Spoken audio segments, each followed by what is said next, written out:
Hello everyone. So in this video, this one's going to be easy in my opinion because we are going to evaluate the function. So this is all about sorry, evaluation of function. All right. So if you recall to our first video about the introduction of function, right? We all know that we have the notation of the function, which is f of x, right? This is the notation of function. And once again, it could be represented as different letters such as g of x, h of x, and so on and so forth. All right. So, what equals one? Uh, I also like to include that instead of y of x, we can still use this letter y. All right. If you recall in the first video, y is the output, right? Y is the output, you know.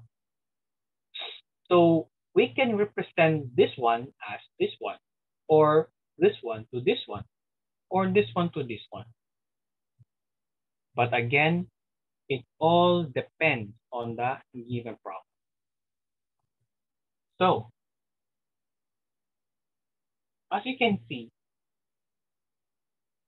when we say f of x, it's just the same as y, you know. Just like what I did earlier. That's why f of x could be just represented as y. But what this makes different to this letter, all right? So you see, in this notation, f of x, you see this one, the x right here.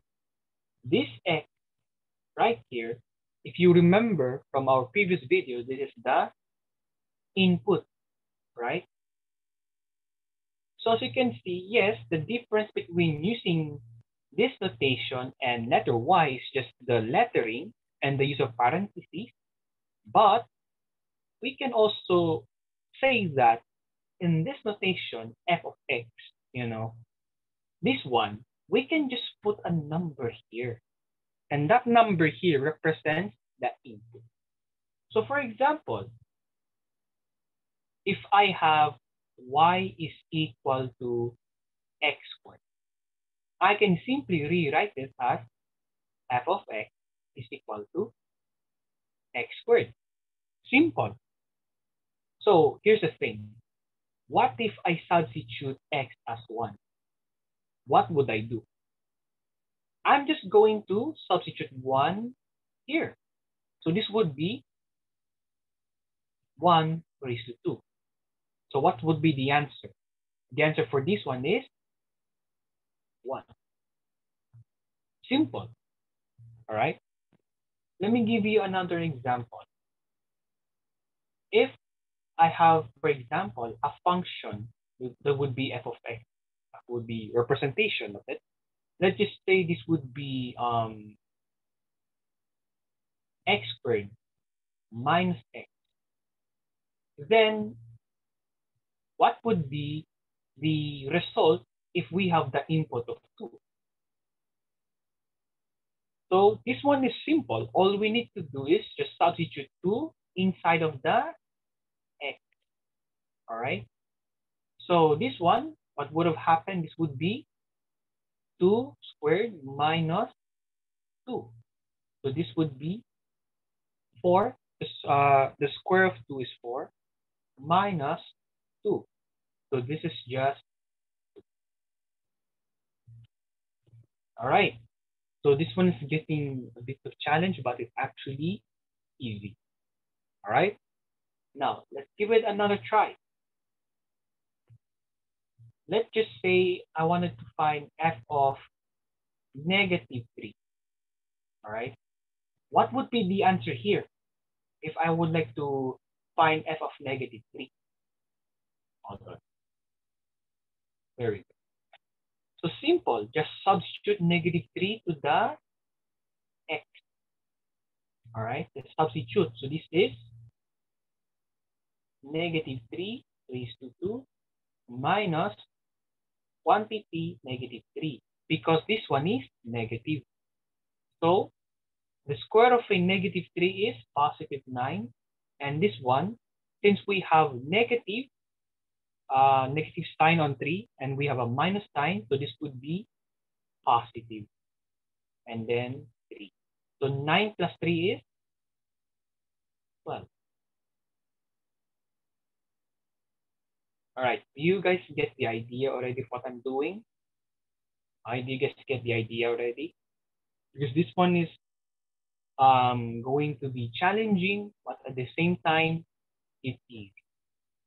All right. So let me give you another function. Let's just say g of x is equal to x squared minus 2x plus 1.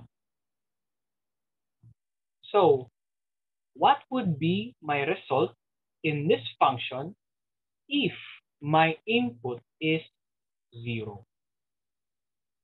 So it's simple. You're just going to substitute 0 to the x. So this would be 0 squared minus 2 times 0 plus 1. So you will have the square of 0 is to 0.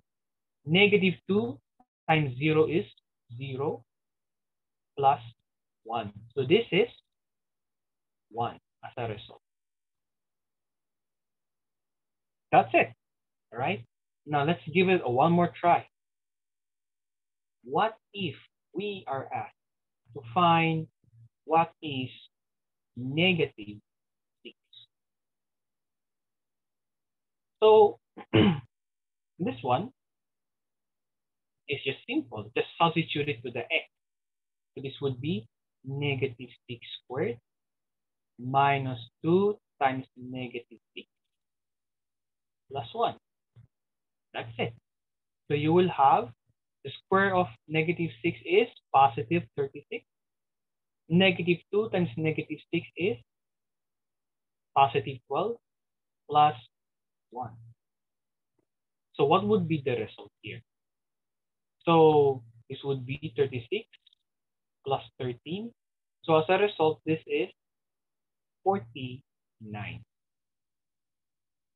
So you see, guys, what can you tell about this one in your own opinion or the way how you observe of what I'm doing?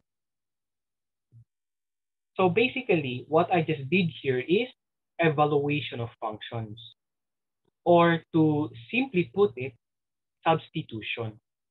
That's it, guys. It's easy. Just substitute. All right. So let me give you some more examples, then I think we could end this video. All right. So how about this one? If I have 3 functions, f of x is equal to 3x squared, g of x is equal to x minus 12, and h of x is equal to 10x minus 2. Now, here's our objective. First, let's find f of 9.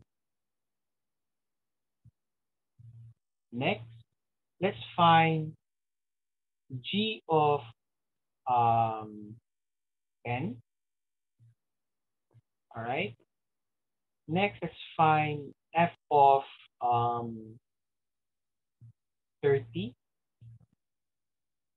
And lastly, let's find h of 0.5. Let's find these 4. All right. So let's start with f of 9. So f of 9. So since again we have a function of f, which this one, right? F of x is equal to 3x squared. So therefore, I'm going to substitute 9 in here. So this would be 3 times 9 squared. So this would be 3 times, what is the square of 9? The square of 9 is 81. So the final answer here, if you're going to multiply 81 and 3, so this is 243. There we go. Next, g of 10. So since we have a function of g, so where are we looking? F of x, g of x, or h of x? We are looking at the g of x, of course, because we have a function of g. All right? Wait, let me fix the spacing. Spacing is not good, but here it go anyway. So where are we going to substitute 10? We're going to substitute 10 in here. So this would be 10 minus 12. So 10 minus 12 will give you negative 2 as your final answer. All right? Now two more. F of 30. Since we have a function of f, we're going to use this one. All right? We're going to use this one. So we're just going to substitute the input to the x. So 30 to the x here. All right? So this would be 3 times the square of 30. So the square of 30 is 900. So if you're going to multiply 900 by 3, the answer would be 2,700. All right? And lastly, h of 0.5. So since we have a function of h, where are we going, not where, I'm sorry, which function should we use? We're going to use h of x, of course, because we have a function of h. Hence, we're going to substitute I'm sorry. Hence, we're going to substitute 0.5 to 10, 10, I'm sorry, to the x. Okay, to the x. Again, we're going to substitute 0.5 to the x itself. All right. So therefore, h of 0.5 is equal to 10 times 0.5 minus 2. So if you're going to multiply 10 by 0.5, it will give you 5. All right.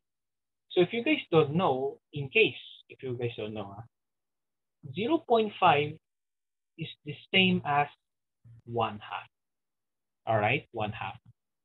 So if you multiply 10 by 1 half, okay, it's like you're dividing 10 by 2. Okay, it's the same as you're dividing 10 by 2. So 10 divided by 2 is 5. All right. Or you can just further simplify, you know. Since 10 and 2 are both divisible by 2, you can simplify it further. Like this one, this shall be 1, and this one shall be 5. Hence, 5 over 1 will result to 5. All right? Just giving a clue. All right? Because this is actually basic. Okay? So going back, so yep, there we go. So 5 minus 2 will give you the answer of 3. All right. See, it's just a C. But then again, this is just a, simple exercise. So maybe there are some challenging exercises. Not that not extremely hard, maybe intermediate level, but you guys get my point. All right. This is just an uh, simple example. You know. And there's one thing that I would like to add. All right. This one is to test your critical thinking. If, for example, I have a function of z, which is I have let's just say z cubed plus 3z squared plus, let's just say I have 3z plus 1. All right. How about this one? If I ask you to find f of, um, let's just say 3. There we go. What would be the answer here? So first and foremost, take a look at the input. Right? Your input here is z. So meaning you should have z here. All right? So if you have a z as your input, then once again, expect that in this expression, there shall be also z. Otherwise, you're going to change its variable if that's the case. All right? But it seems like in this scenario, we have z, z cubed, z squared, z here. Then we have no problem. All right? We're going to remain as it is. So now we have a given of an input number, which is 3. So what are we going to do? Just simply substitute it here. Right? So this would be 3 cubed plus 3 times 3 raised to 2 plus 3 times 1. So this is 27 plus, here you'll have 3 times 9 because the square of 3 is 9 plus, here 3 times 2 is 6 plus 1. So this would be 27 plus 27. 6 plus 1 is 7. So what would be the answer here? So 27, 27 plus 27, this would be 54 plus 7. Wait, let me check. Let me check, guys. I'm sorry, I don't have I don't have calculator. It's so embarrassing. Okay, 14, 3, 4, 5. Yeah, 54 plus 7. Wait. So 54 plus 7. So this is 61. So the answer here is 61. All right? That's it.